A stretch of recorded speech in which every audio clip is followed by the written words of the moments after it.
Though widely associated with Australasia, roughly a third of marsupial species inhabit their original homeland of the Americas.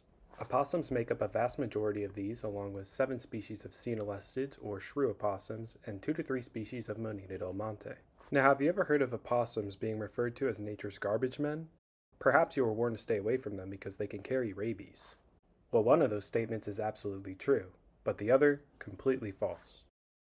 If you want to know which is which, as well as learn about how just one of almost 400 species of marsupials evolved to thrive in water, then stick around, because today we're talking about 2 of the most overlooked mammal groups, Didelphimorphia and Paucituberculata.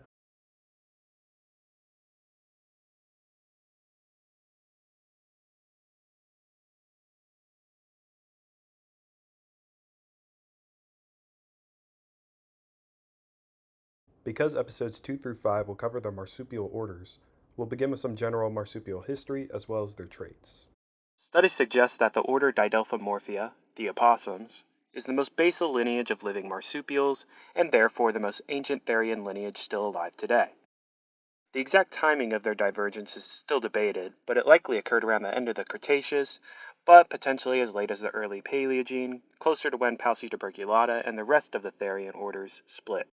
So other than monotremes and likely didelphimorphs, all other extant mammal orders appeared within this relatively short period during the early Paleogene, due to the absence of dinosaurs and the rebound of terrestrial habitats, which was driven by the angiosperm terrestrial revolution, or the rise of flowering plants.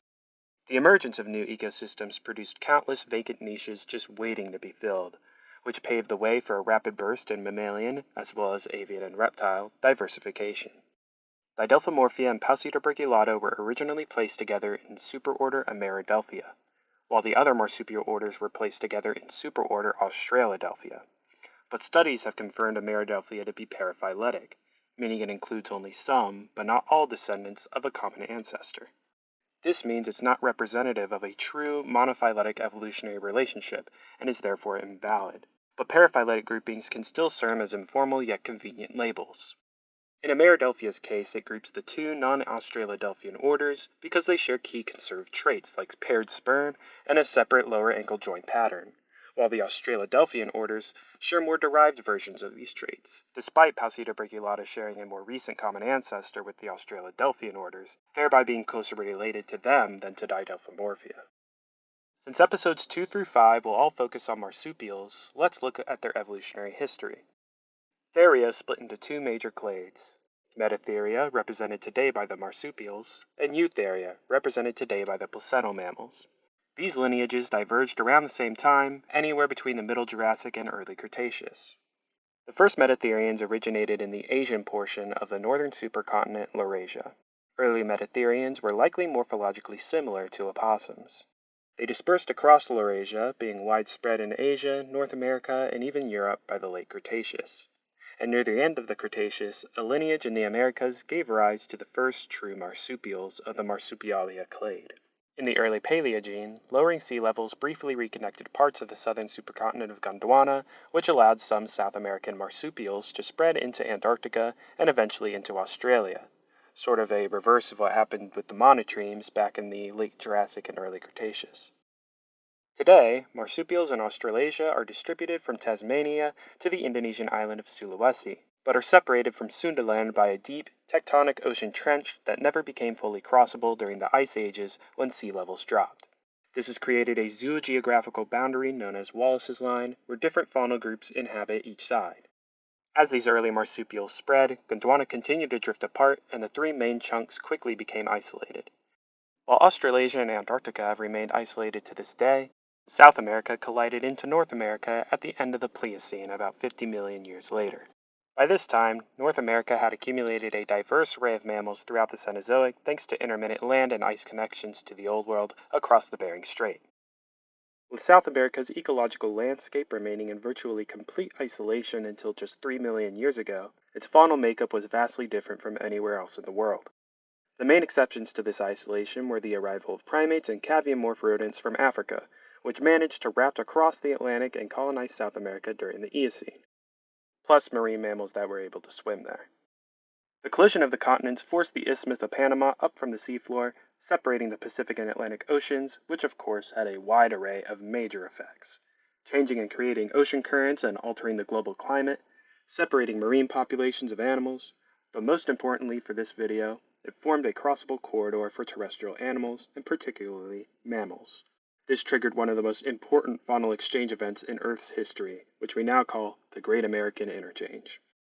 Across the Old World, non-marsupial metatherians had gone extinct by the early to mid-Miocene, but they persisted in South America alongside many unique groups, like Sanus, or South American native ungulates, xenarthrans, cavomorph rodents and New World primates, large flightless terror birds, and, of course, marsupials.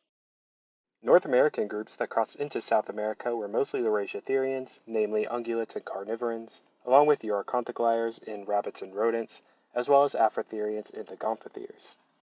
It was long thought that competition spurred by the invasion of these North American groups were responsible for the demise of the now extinct native South American groups. However, this may not have entirely been the case, especially for non-marsupial metatherians. Rather, the cooling and drying global climate which replaced forest with grasslands played a massive role. The decline of other large South American predators in the Pliocene allowed didelphids to briefly fill the ecological vacancies they left behind, with the largest known fossil didelphid likely being hypercarnivorous. Though no fossil evidence exists of non-marsupial metatherians ever arriving in Australia, Australasian marsupials radiated into an impressive diversity in the Eocene, living alongside other vertebrates like monotremes, large flightless birds, and reptiles. In the Pliocene and Pleistocene, Australasian marsupials had their own host of megafauna, filling both predatory and herbivorous niches.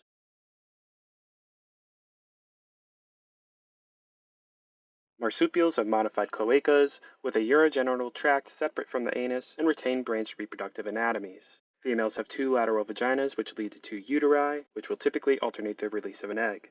A medial vagina forms the birth canal, which develops before birth and disappears after in most species, but in some remains permanent after the first birth. In males, testes are external and situated above and in front of a bifurcated penis, but these scrotums are non-homologous to those of placentals.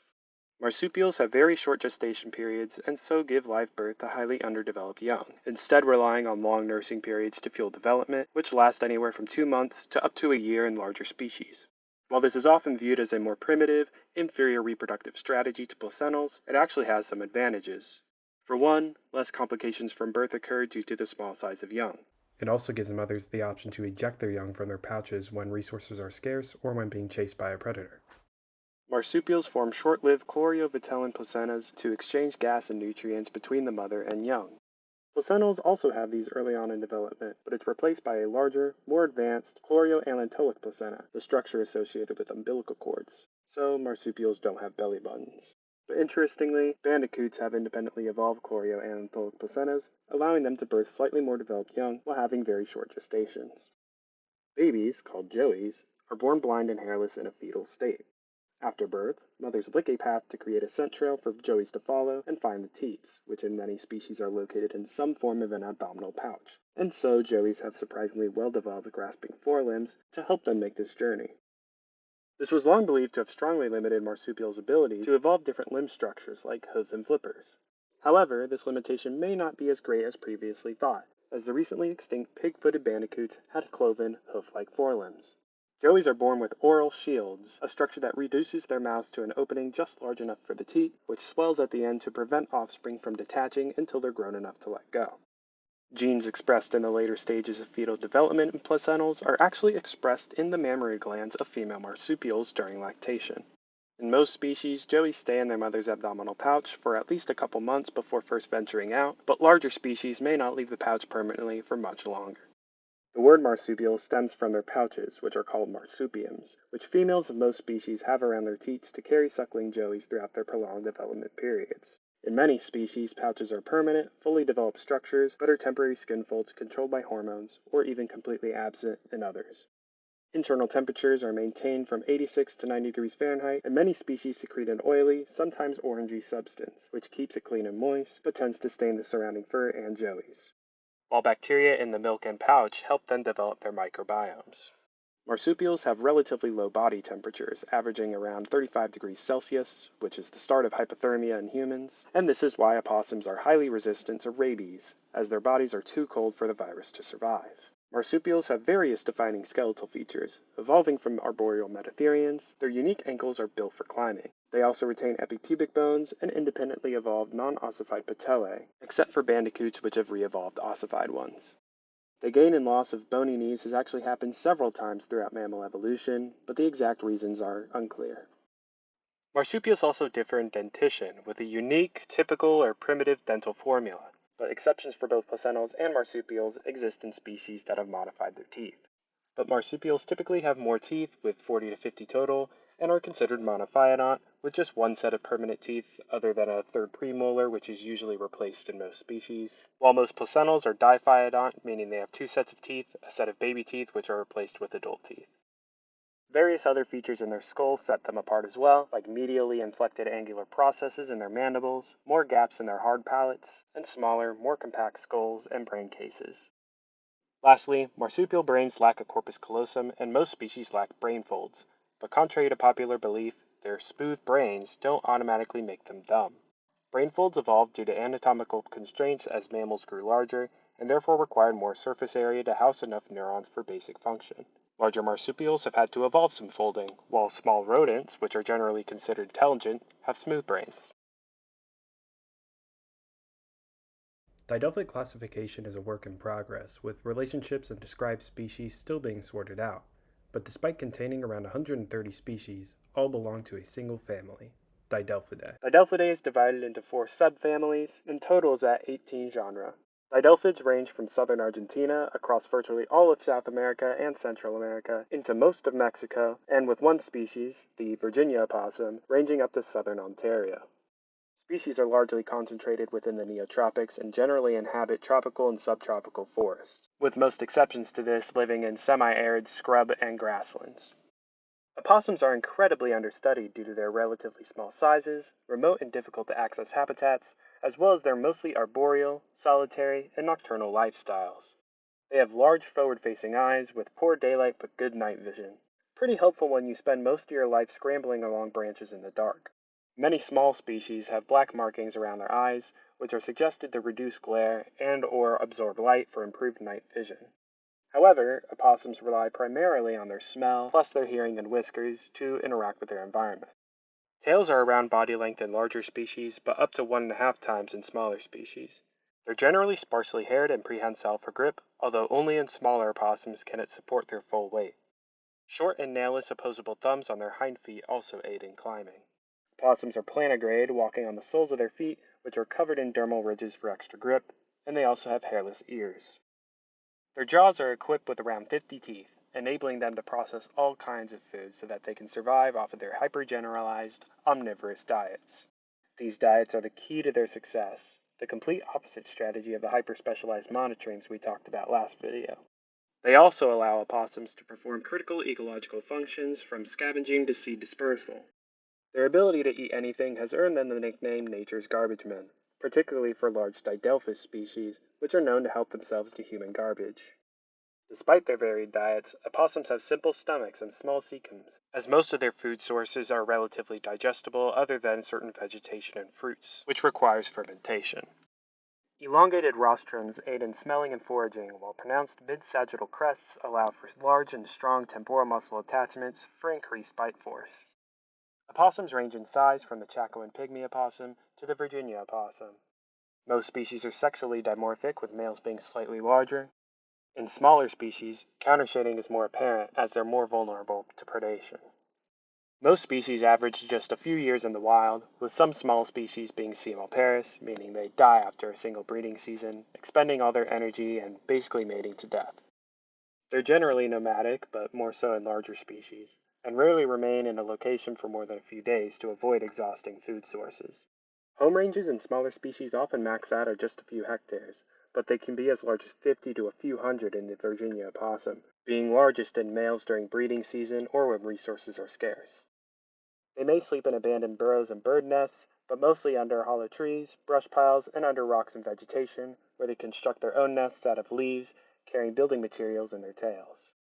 Though solitary, male-female den sharing prior to the breeding season without sexual activity has been recorded in some species, indicating pair matching and nest building. Den sharing and recently weaned siblings have been seen in multiple species, though there have also been instances of den sharing between individuals that were potentially unrelated and span different age classes. Opossums are territorial animals, and males are particularly territorial, especially during mating season. Disputes are resolved by combat, and males of many species are equipped with larger canines to do so. Opossums are polygynous, provide very little parental care, with males providing none, and lack complex pair-bonded courtship. However, in some of the more well-studied species, brief courtship rituals have been observed, including male clicking, chasing, and mild aggressive behavior like biting. Males across several genera are known to possess sternal glands with an attraction function, most notably in the Virginia opossum, where secretions attract females and turn the male's chest yellow. In gray short-tailed opossums, male secretions actually induce estrus in females, rather than a cycle. Female Virginia opossums, on the other hand, have about 28-day cycles and come into heat for just 36 hours. Opossums have very short gestations, ranging from just 11 to 13 days. Their mammae range from 4 to over 15 total, and usually correspond to a few more than the average litter size. Most species have an odd number arranged around a medial mammae.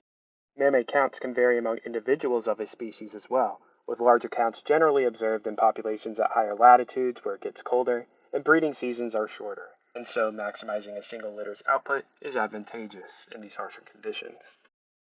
Larger species, especially populations closer to the equator, can produce 2 to 4 litters a year, while smaller species like mouse opossums usually produce just one, although they may mate again if the first litter is lost. Breeding season varies between the north and southern hemispheres, but is generally timed so that peak lactation occurs outside of winter and within the wettest months, when food is most abundant. Below the equator, breeding typically begins at the end of winter in the middle of the dry season. Around 2 months after they're born, joeys occasionally venture out of the pouch or nest. They're generally weaned around 2 to 3 months and fully independent by 3 to 4 months old, and then sexually mature around 6 to up to 12 months. So, if a female opossum successfully bred 1 month into the breeding season, she'd nurse her young through the end of the dry and start of the wet season and have them by midsummer at the latest. While it'd be ideal to wait a bit to mate so that nursing occurs entirely during the wet season, it'd sacrifice a chance at a second litter. With a shorter wet season in the south, waiting a month or two can push the critical nursing stage of the second litter into peak winter, which also happens to coincide with dry season. In a population of white-eared opossums south of the equator, juveniles and subadults observed in July represented 2 litters from the previous breeding season, born in August and December respectively, which fits this pretty well. Especially when we consider that opossums are capable of becoming pregnant immediately after weaning a litter, meaning a second litter could be born before the first litter is fully independent. North of the equator, breeding begins around the end of winter to mid-dry season as well. Using the same example of successful mating 1 month in, young are fully independent by at least early summer. Because the wet season's slightly longer in the north, there's more flexibility in waiting and still producing multiple litters. Once again, this is especially true when we consider that opossums are capable of becoming pregnant immediately after weaning the first litter. Now, let's dive into the different genera and species. We'll start with the subfamily Callioromyiinae, which contains 4 species and 2 genera. The 3 species of woolly opossums in Callioromus, and the black-shouldered opossum in Callioromysiops. They're medium-sized opossums, but despite medium to large opossums typically being more terrestrial, these 4 species are arguably the most arboreal opossums, inhabiting high canopies to mid-levels of forest, rarely being observed any lower, and are primarily frugivorous. Their thick, woolly coats provide lightweight, breathable insulation in the humid canopies they inhabit, absorbing and keeping out moisture. And they're some of the only opossums to have significant hair cover on their tails, reaching up to 70 to 75% of the length in the brown-eared and black-shouldered opossums. Like all opossums, the undersides of their tails are bare for grip, but being the largest arboreal opossums, their tails are relatively long for their body size, aiding in balance. These species have especially large, forward-facing eyes to enhance their depth perception at night, and large brains for coordination, allowing them to confidently travel through the canopies over 15 meters above the forest floor. Their life histories are also very unique among opossums, having fewer offspring, longer reproduction periods, and longer lifespans. The 3 woolly opossums are considered some of the most active and agile didelphids, and are brown with a dark stripe running from their nose to their head. The brown-eared species can be identified by its dark ears and heavily furred tail, while the bare-tailed is characterized by 2/3 of its tail actually being naked, as well as being the smallest species. Derbies have a white to golden brown underside, often a lighter face, and a gray patch between the shoulders, plus ears that are more pink or white. Woolly opossums mostly inhabit tropical forests, with derbies ranging from southern Mexico throughout Central America and the northern Andes, up until the Huancamba Depression in northern Peru, a lowland region separating the North and Central Andes. This geographical barrier shapes the ranges of many Andean species. On the other hand, the brown-eared and bare-tailed range across tropical South America, plus gallery woodlands in the savannas and grasslands of the vast Cerrado ecoregion, as well as the wetlands of the Pantanal. The brown-eared, or western woolly opossum, ranges throughout the western Amazon basin, through the Pantanal, and into the southern Atlantic coastal forests, while the bare-tailed, or eastern woolly opossum, inhabits the northern Amazon and the Guianan Shield, throughout the eastern basin, much of the Cerrado and Pantanal, and the Atlantic coastal forests, completely avoiding the dry Caatinga region of northeastern Brazil. Woolly opossums overlap heavily with kinkajous, which live in the same habitats and fill similar niches. A study found both bare-tailed woolly opossums and kinkajous both consume select vegetation based on abundance, have similar preferences, and seasonally favor certain parts of plants. However, in classic didelphid fashion, the bare-tailed woolly opossum is less picky and will eat the less common or preferred vegetation that kinkajous ignore, thereby reducing competition. Unlike its close relatives, the black-shouldered opossum is reportedly slow-moving and is one of the most poorly studied didelphids. It's named after the dark lines that stretch across its shoulders, hind legs, and down its spine, though it also has a patch between its eyes. While they're confirmed to inhabit 2 isolated pockets of the western Amazon basin, this seemingly small range is the result of deficient data that would otherwise indicate a larger one. The subfamily Glauroninae contains just one species, the bushy-tailed opossum. Another poorly studied species, with less than 25 specimens being known, the arboreal bushy-tailed opossum is characterized by its unique black facial markings and by having the furriest tail of any didelphid, being entirely covered dorsally. The hair at the tip can be light or white. They're also pouchless and only have 5 teeth.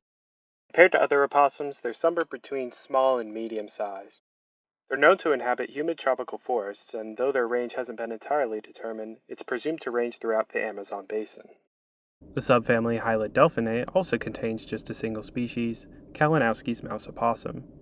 This tiny arboreal possum was long placed in the Grassolenanus genus, but got moved into its own subfamily, being differentiated from the gracile opossums by its deciduous third premolars, and by having a shorter rostrum and wider skull, traits for a greater bite force.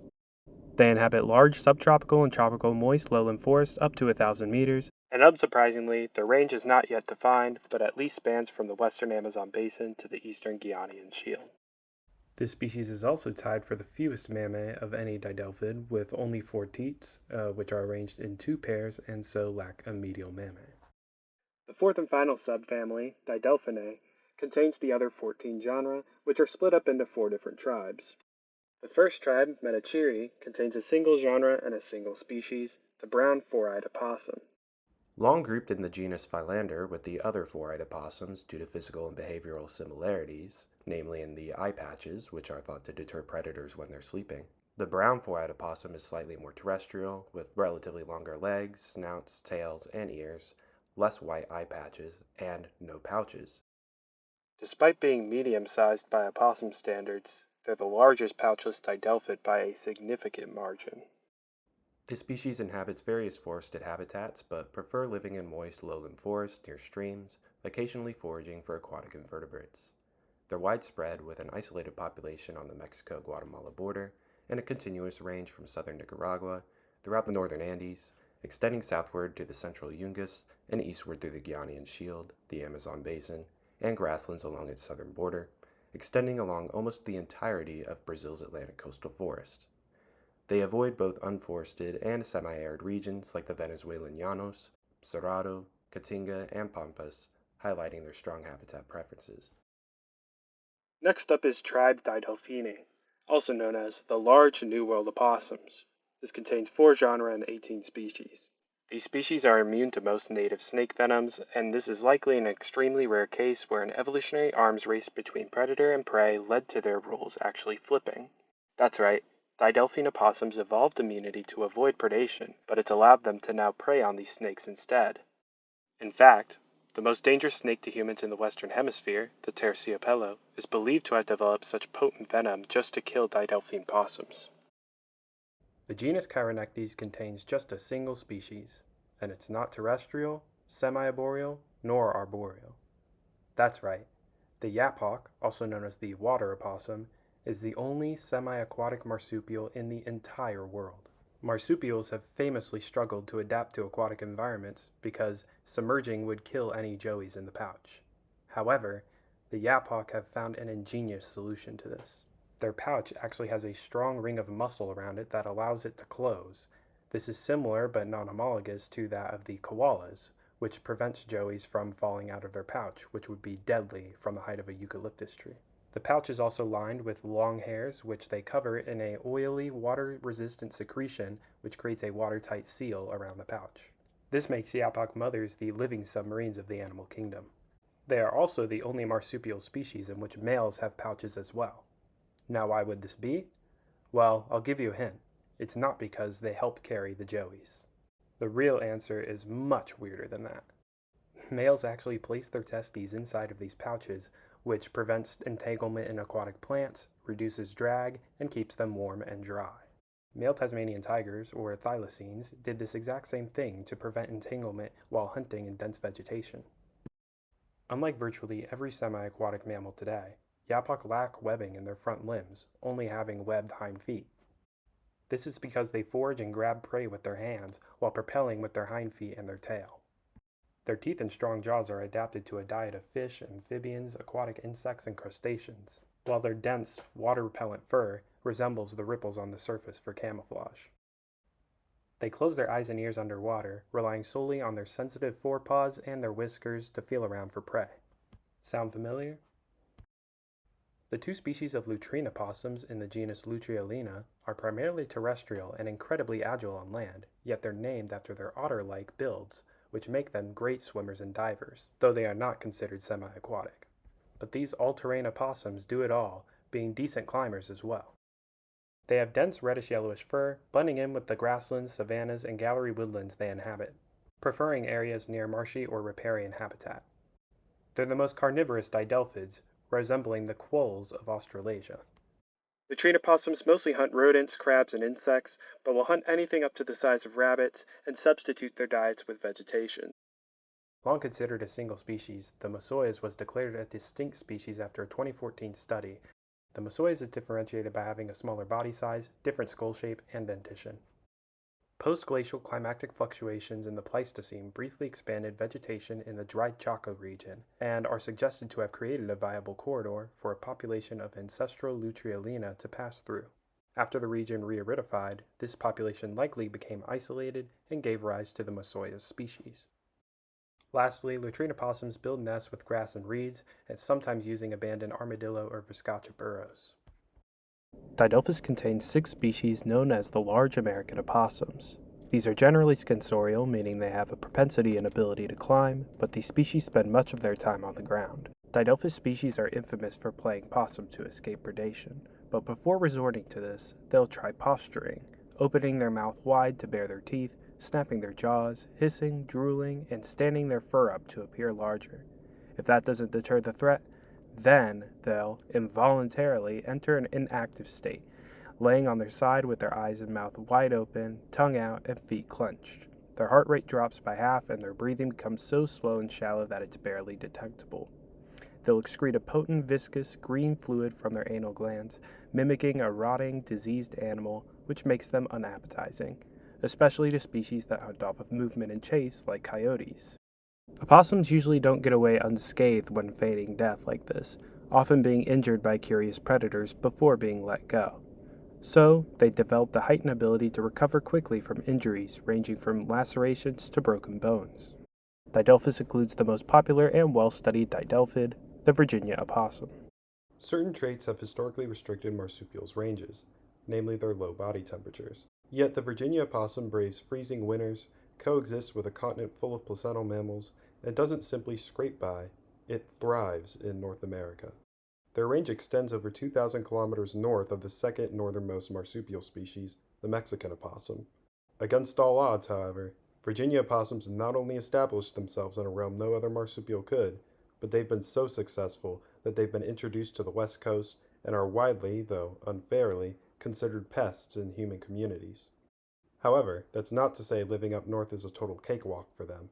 In freezing temperatures, it's not uncommon to find individuals with frostbite wounds on their bare paws, ears, and tails. Unsurprisingly, in these harsh conditions, they're capable of having the largest litters of any didelphid, potentially birthing up to 25 young, though this is an extreme, with 7 to 9 being the typical litter, as they have 13 mammae.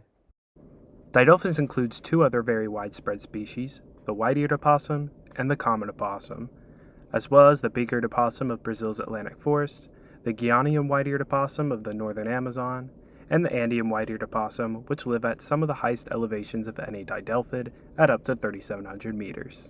The Philander genus contains 9 species of gray and black four-eyed opossums.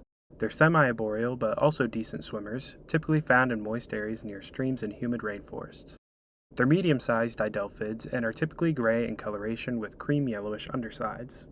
They're considered to be some of the most alert and agile didelphids, but also the most aggressive, with the gray four-eyed opossum being known to hiss, stand its ground, and fight off threats rather than playing dead. Members of this genus have also been known to produce up to 4 litters in a single year. Marmosini contains anywhere from 52 to 63 recognized species. The Marmosini opossums are smaller, pouchless, and tend to stay closer to the ground, with the Monodelphis genus being primarily terrestrial.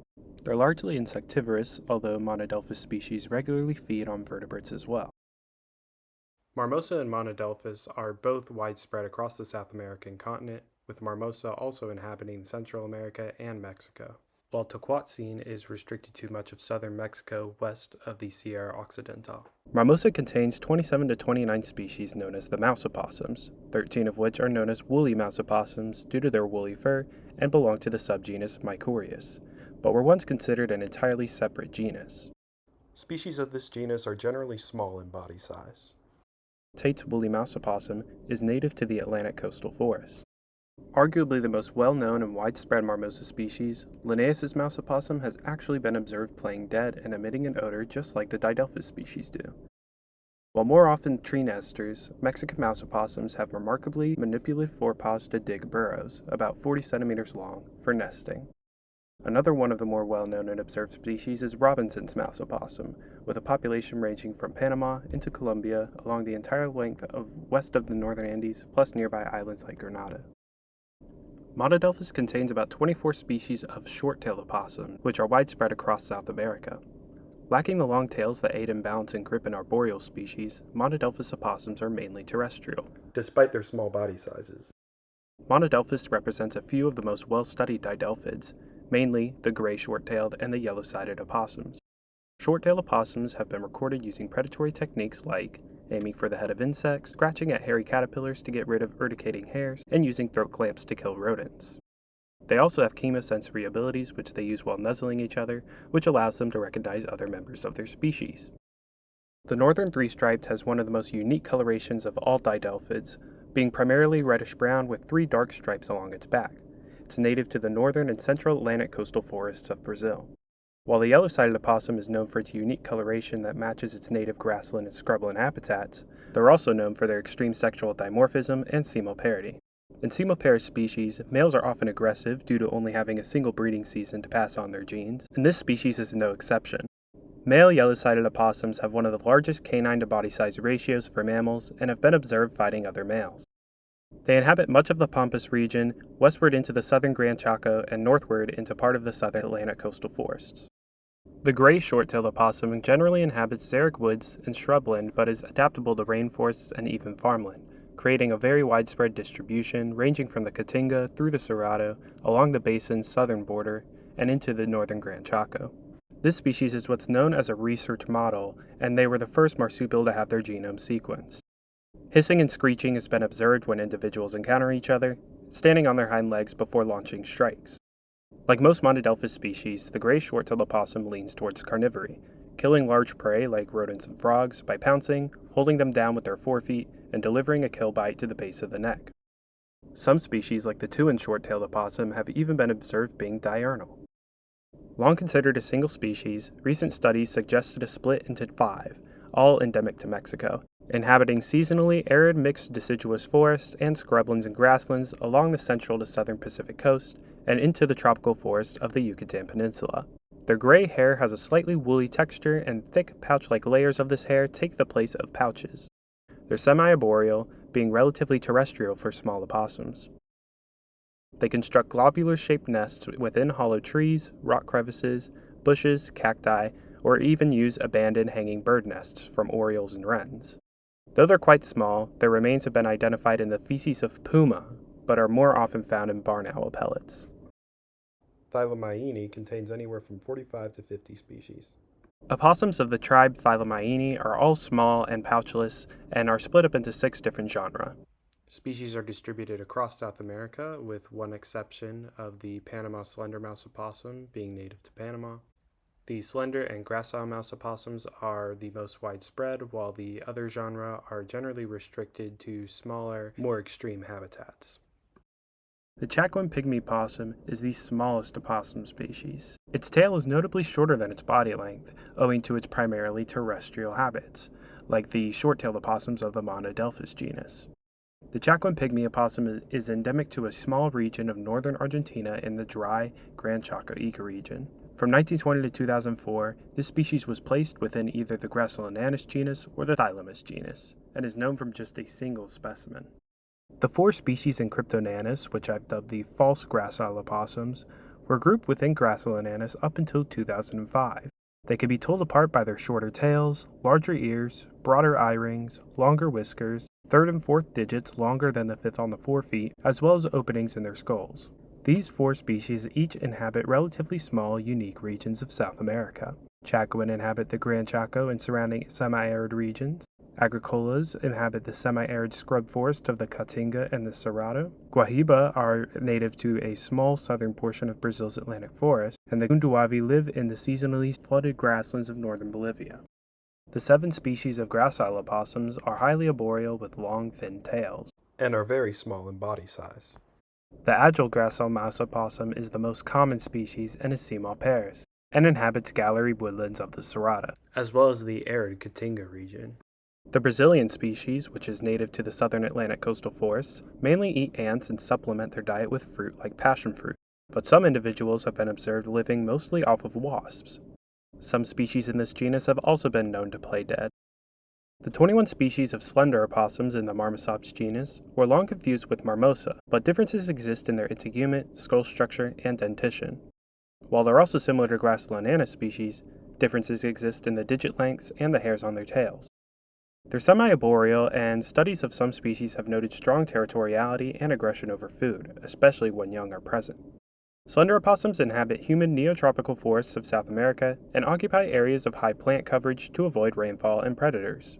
They range from Panama, north and west of the northern Andes, from Venezuela to northern Peru, throughout the Guianan Shield and Amazon basin, along the northern Andes, eastward to the Amazonian grasslands of northern Bolivia, and the southern Atlantic coastal forest, avoiding all dry regions. Semiparity has been recorded in several species as well. Thylamus contains the 12 species of fat-tailed mouse opossums, which are adapted to open xeric habitats across South America, ranging from the Caatinga and Cerrado, various regions of the West Andes, throughout the Gran Chaco and Patagonian Monte. Like the Patagonian opossum, fat-tailed mouse opossums are identifiable by their tails, which are, except in the Paraguayan species apparently, able to store significant fat reserves, helpful in the semi-arid regions that they inhabit from Patagonia to the Andes. They're mostly terrestrial and insectivorous, with many species having a preference for arthropods. Their teats are arranged in 2 symmetrical rows, with a medial in between. The elegant fat-tailed mouse opossum is the most well-known species, endemic to Chile but inhabiting a wide range of environments, from the Atacama Desert, the world's driest non-polar desert, through the scrublands of central Chile's lower chaparral, to the northernmost portion of the cool, humid Valdivian forest. The dwarf fat-tailed mouse opossum is endemic to the Cerrado, and the white-bellied fat-tailed mouse opossum is known to live at elevations up to 4,500 meters in the Andes, the highest of any didelphid. They range from the moist Pacific forests of Peru through the central Andes and along the southern Yungas and throughout the Patagonian steppe, preferring rocky habitats with little plant cover.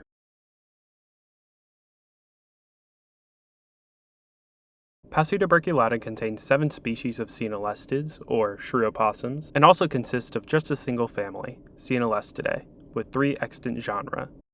Caenolestes containing the 5 species of common caenolestids, Lesteros containing the Incan, and Rhyncolestes containing the long-nosed or Chilean. Though only 7 species remain in existence, in the early Miocene, caenolestids were the most abundant marsupials in South America. Caenolestids are even more understudied than the opossums due to their smaller sizes, nocturnal and semi-fossorial lifestyles, and native habitats of inaccessible, dense, humid forests and meadows and grasslands within very limited ranges located in remote, elevated regions of the Andes. Caenolestids are about the size of small rats, characterized by thin limbs, long conical snouts, small eyes, and loosely haired tails, resembling giant forms of true placental shrews. Though their diets are generalized, they mostly eat invertebrates, particularly insects and earthworms, but will also eat vegetation and small vertebrates like rodents. Prey is dispatched with several quick bites, and lip flaps likely protect the face and whiskers from getting clogged with blood and dirt when consuming it. Caenolestids have hands which can grab and manipulate prey, which is particularly helpful in dealing with squirming earthworms.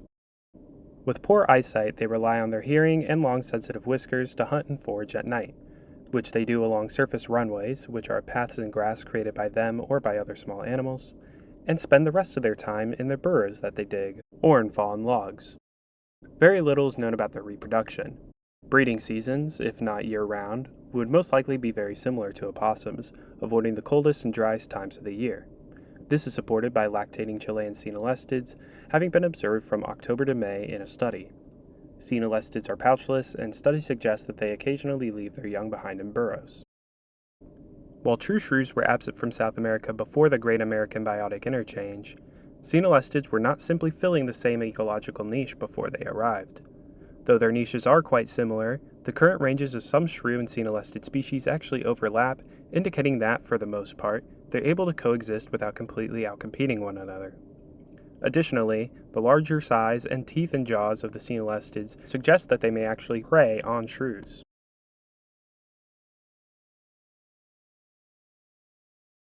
Species of the Caenolestis genus inhabit various regions of the northern Andes. The Andean caenolestid is the largest caenolestid. They have relatively large skulls and canines and a dark brown coat with a dark spot on the chest. They're known from just a few specimens and are only known to inhabit the Cordillera del Condor mountains in Peru. Listed as vulnerable, they have an estimated population of less than 1,000. The northern and dusky caenolestids have both been recorded around 4,000 meters above sea level, with the dusky species actually inhabiting alpine or paramo forests and is suggested to be threatened by competition from the wandering small-eared shrew. Paramo forests are an incredibly unique alpine tundra ecosystem only found in the northern Andes and a few small areas in Costa Rica and Panama. The Incan caenolestid inhabits the Yungas, elfin, back area scrubs, and secondary forests adjacent to the central Andes. They're more similar morphologically to Caenolestis species than to Rhyncolestes. Although they have stronger craniums and mandibles than other species, indicating they may feed on tougher material or are more carnivorous, they're the smallest species of caenolestid. The long-nosed or Chilean caenolestid is endemic to the cool, moist, temperate Valdivian forest of southern Chile. They're characterized by their extremely long snout and have 7 nipples, unlike the usual 4 of other caenolestid species. They also have a shorter tail, suggesting they're less agile than other caenolestids, but are able to store fat in them, an unsurprising adaptation in the cool climates and high latitudes that they inhabit. However, there is doubt about their ability to enter torpor, as they've been spotted in snowpacks in the winter and may be reproductively active year-round.